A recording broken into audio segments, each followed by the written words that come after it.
So let's say you're waking up and you're late for work and you got to go to the bathroom and you're doing your thing and you're like, oh no, by the time I get out there, I still got to clean my car off. So you could at least warm the car up. So, you hit the remote start button, continue your business, get outside, and you're good to go. Hey guys, welcome to another episode of Ljs Garage. Normally I'm standing outside of the car, but it is way too cold for all of that right now. So I want to welcome you guys to my 2014 Jeep Grand Cherokee. This is an Overland with a 3.6 four-wheel drive, all of that good stuff. In a nutshell, I'd say that this thing is a solid 8 out of 10. Yes, I'm a car reviewer. Yes, I care to share my thoughts on every car, and you would hope that I would pick the perfect car. Does the perfect car exist? Unlike women, I don't think the perfect car exists. But this one does have a lot of great positives and a lot of great negatives. No, that's not right. It has a lot of great positives, but some unfortunate negatives, which I'll cover. So this review is going to be a little different because I'm not getting out of this car much. I refuse. But before we get started, tell me how good I look in front of this thing. Like, I'm cute. Come on now. So speaking of cute, that's one thing that the Grand Cherokee is not. The appearance of this thing, it's very... I hate to assign the words like masculine to an SUV, but there are some SUVs like the Toyota Highlander that are more on the geared towards the feminine side. It might be the curves, it might be that, I don't know. But with this one, I really love the Grand Cherokee. It's one of the few masculine SUVs, I feel like. Yes, there's the G-Wagon, but even a G-Wagon has kind of become like a Beverly Hills suburban mom type of car. So, the Grand Cherokee for me is kind of where, I figure that the looks of this thing really they really get it right. So I feel cool as a man driving this thing. And, I'm confident in my, masculinity and all that stuff. So I don't need extra horsepower and big beefy tires and all that stuff. I'm good. It'd be nice. Yeah, maybe that'll happen, but it's not because of that. So this is a 2014, as I said. So in 2011 and 10 is right when this was introduced.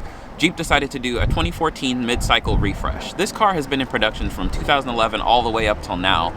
So everyone's seen the Grand Cherokee body style. This is nothing new. It also shares this platform with the Dodge Durango. I hate the Durango. For some reason, it just doesn't work for me. Yes, the SRT is really cool, but this is where the looks are at. They really sculpted this thing quite right. It's nice and chiseled, similarly to me. One of the key things I was looking for when I was buying this is in 2014, that's when they decided to go with the new 8-speed automatic transmission. I love that. So it was something that I wasn't willing to trade off. So I wasn't going to go any older than 2014. My budget was $20,000. I just needed something to get me through the winter and maybe some road trips and all that good stuff. And occasionally haul, tow, move some luggage around, move some stuff around, move some people around. So this is what this is intended for. So while this thing is not the Scarlett Johansson of SUVs or anything in the automotive industry for that matter of fact, it gets a lot of things right. So stay with me. I'm going to give you guys a walk around tour, show you some of the cool features that the Grand Cherokee Overland has to offer.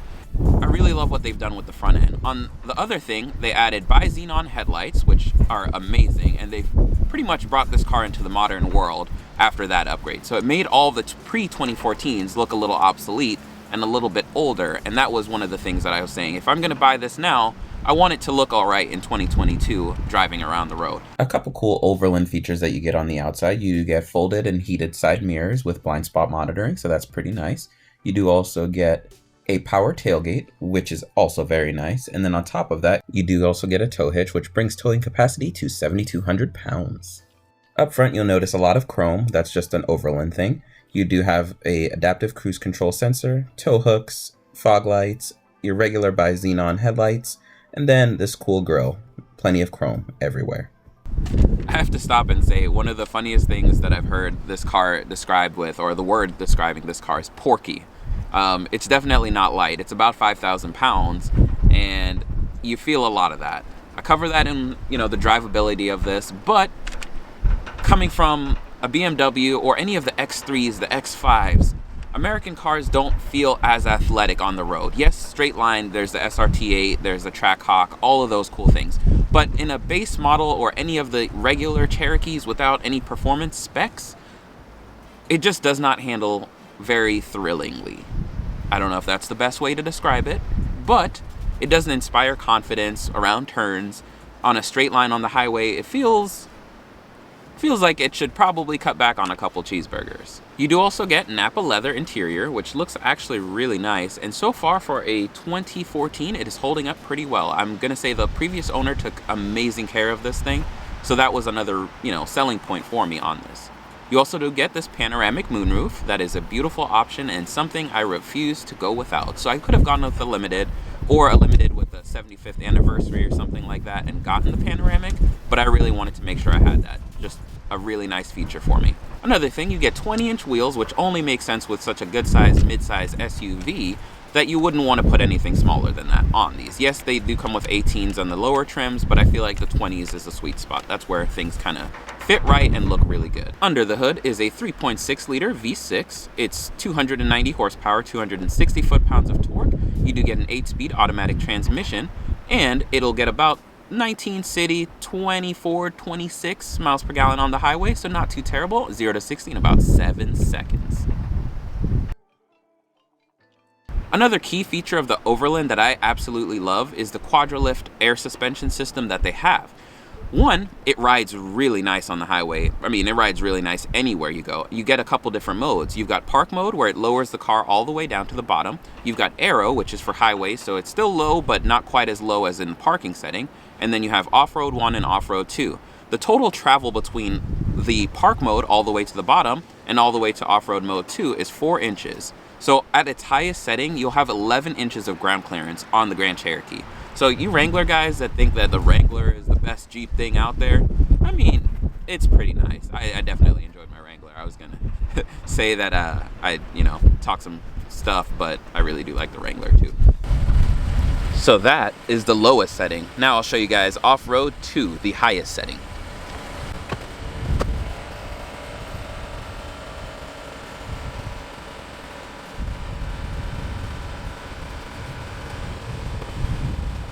And this is off-road 2. So as you can see, there's quite a bit of travel that happens there. The last couple exterior things to point out is just the keyless entry. So keep your keys in your pocket, makes life easy. Push the button to lock, put your hand in there to unlock. That's really nice.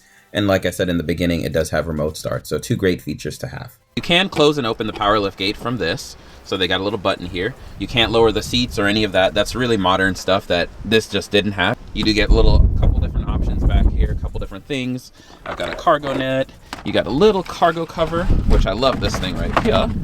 And I love that right there because you can hide everything that you're carrying, which these windows are on its way to be tinted soon here. So that really won't matter too much. And just a nice little perk.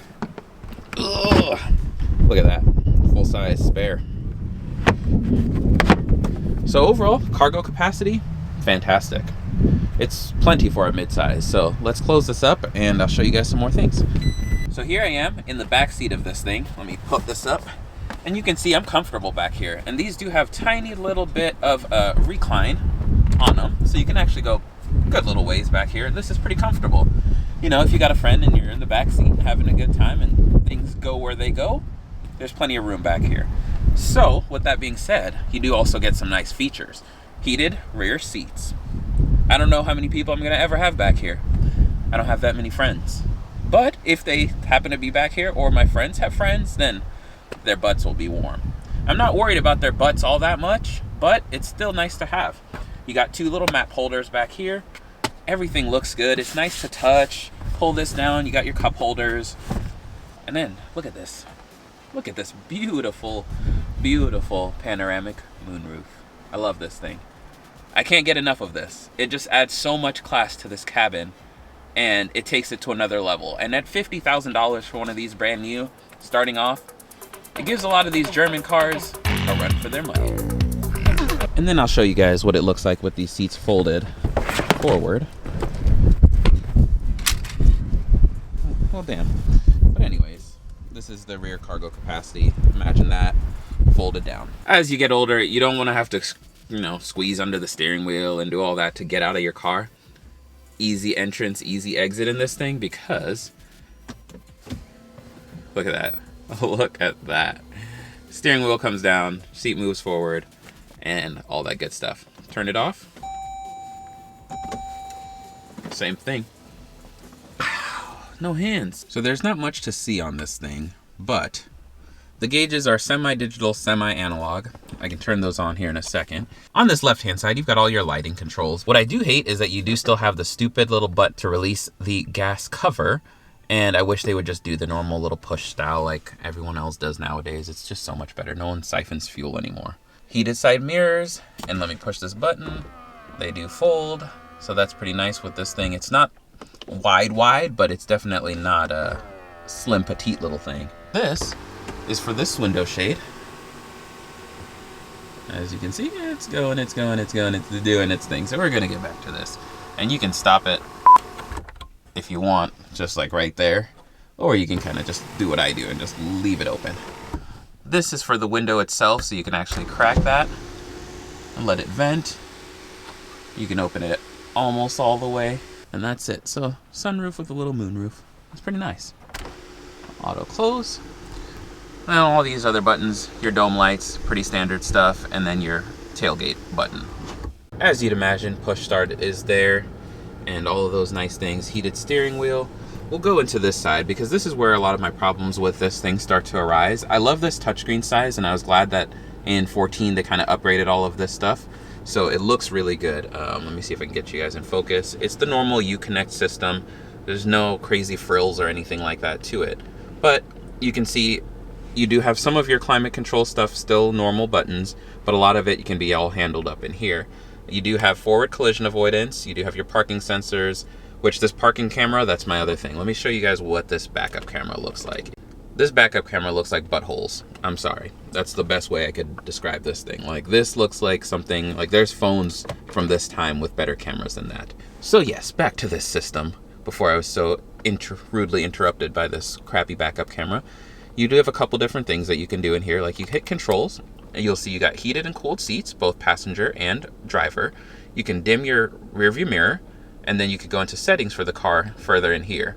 So you can go in here, you can click on like your safety and driver assistance. Forward collision warning, far away, forward collision warning avoidance, and active braking. So I'm gonna actually turn that on so it actually stops the car. I didn't realize that was off.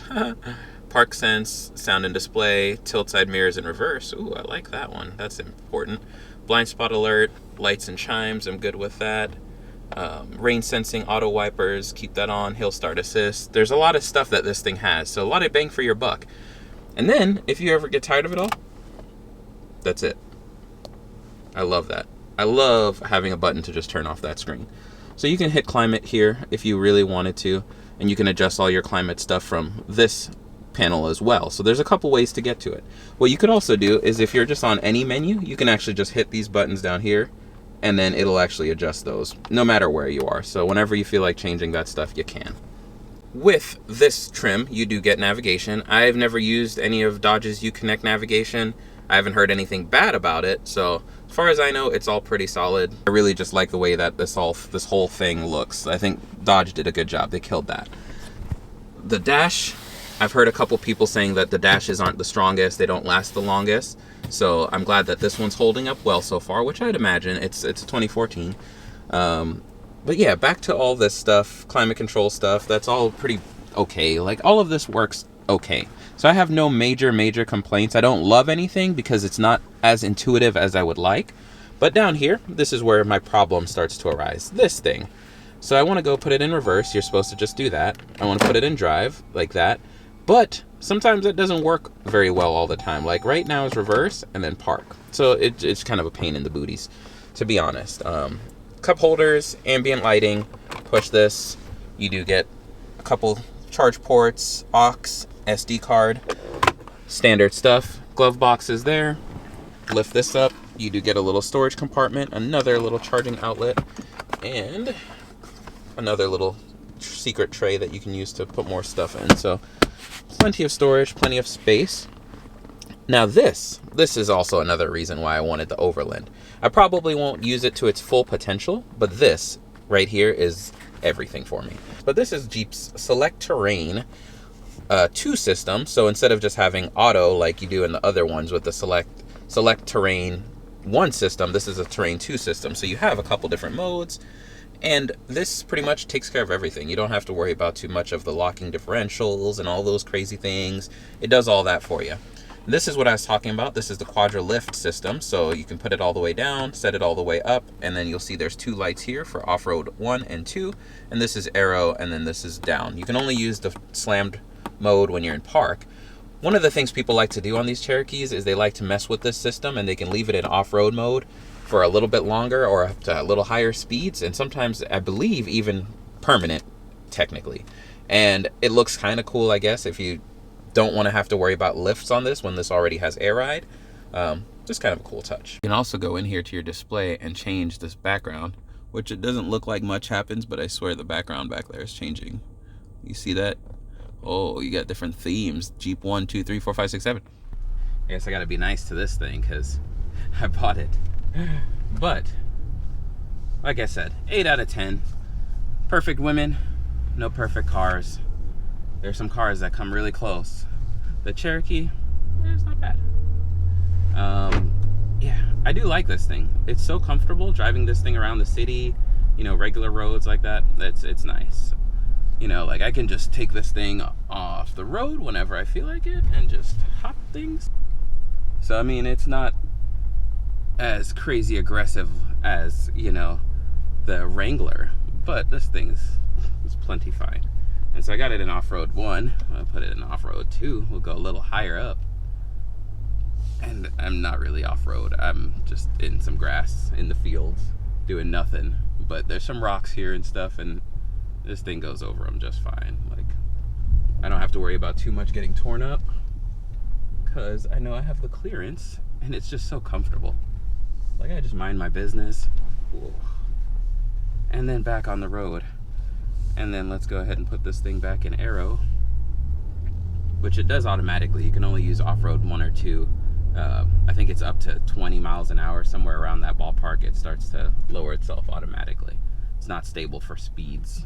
And I can tell you, it's not fast by any means. 0 to 60, 7 seconds? 7 seconds.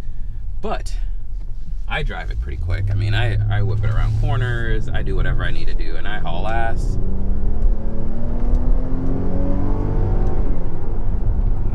And that's all she's got. I mean, she's not fast. But, I mean, you can drive a slow car very quick, too. I have to say, highway speeds, that's where my biggest thing with this is. You can pass people appropriately, so you don't have to worry about not being able to do that.